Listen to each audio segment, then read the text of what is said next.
ओडिशा रे किट विश्वविद्यालय परिसर रे जने छात्रींकर मृत्यु होची। मृत्यु पूर्वरु से विश्वविद्यालय अधिकारी को बारंबार संपर्क करिसेंती जे मो प्रति अन्याय होची आ मोते सुरक्षा दिया जाओ।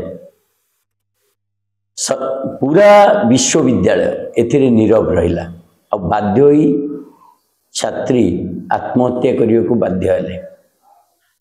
जदि ए घटना घटी नेपाल रे छात्री आत्महत्या करचंती तापर अन्य छात्र छात्री जेतबळे या उपरे विरोध प्रदर्शन करचंती सेतबळे किट कर्तृपक्ष जो परि भाबरे घरोई सिक्यूरिटी गुंडा द्वारा छात्र छात्री को अटैक कले, जो परि भाबरे हॉस्टेल रे छात्री माननकु अति अशालीन भावरे गाली करागला आ कुहागला जे पूरा किट विश्वविद्यालय रो बजेट नेपाल रो बजेट तो अधिक, कारण छात्र छात्री नेपाल रो थिले। यह सीधा सड़क भावे गोटे बेपारी शिक्षा प्रतिष्ठान रो ओडिशा भारतवर्ष तथा यार आंतर्जातिक संपर्क को क्षुण्ण करुवा पदक्षेप। नेपाल रो प्रधानमंत्री यार संज्ञान नेले, ट्वीट कले आ तापरे भारत सरकार और राज्य सरकार तथापि चेता पशिलानी आ किट कर्तृपक्ष को एपर्यंत जवाबदेही करा जाई नाही।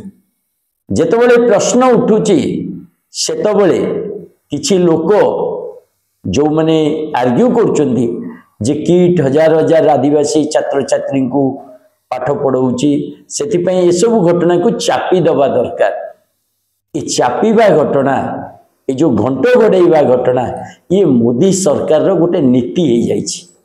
कुंभरे केते मले चापी दियो, कहीं घटना पदा को आसिले गोटे हिंदू धर्म आ हिंदू पर्वर नकारात्मक परिणति बाहर।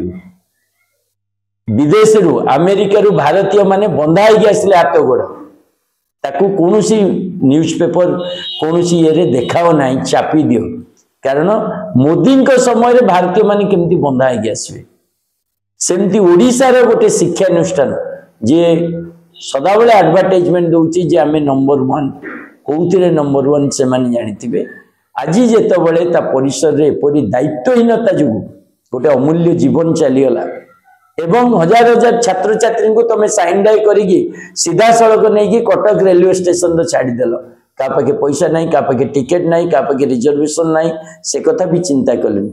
ये प्रकार दायित्वहीनता मनोमुखी जो शिक्षा व्यापार या विरुद्ध रे ओडिशावासी स्वर उत्तोलन करने आवश्यक। ये कौन से गोटे शिक्षानुष्ठान प्रति व्यक्तिगत आक्षेप नुह, ये पूरा शिक्षा व्यवस्था प्रति आक्षेप। आम आदमी पार्टी विश्वास करे गोटे उत्तम शिक्षा व्यवस्था, सरकारी शिक्षा व्यवस्था जो प्रत्येक छात्र छात्री को बहुत भल शिक्षा मिल पार। किंतु शिक्षा बेपारी आ शिक्षा नाम रे आमे चैरिटी करूचु कहीकि जो प्रकार अनैतिक काम चलची ता विरुद्ध रे आम आदमी पार्टी स्वर उत्तोलन करिवो और राज्य सरकार और केंद्र सरकार को सेति पई जवाब दे करिवो। तेणु आपण माने या उपरे दृढ़ कार्यानुष्ठान करंतु, निरपेक्ष तदंत करंतु और छात्र छात्री भविष्य सहित खेलले सभ्य समाज विशेषकर आम आदमी पार्टी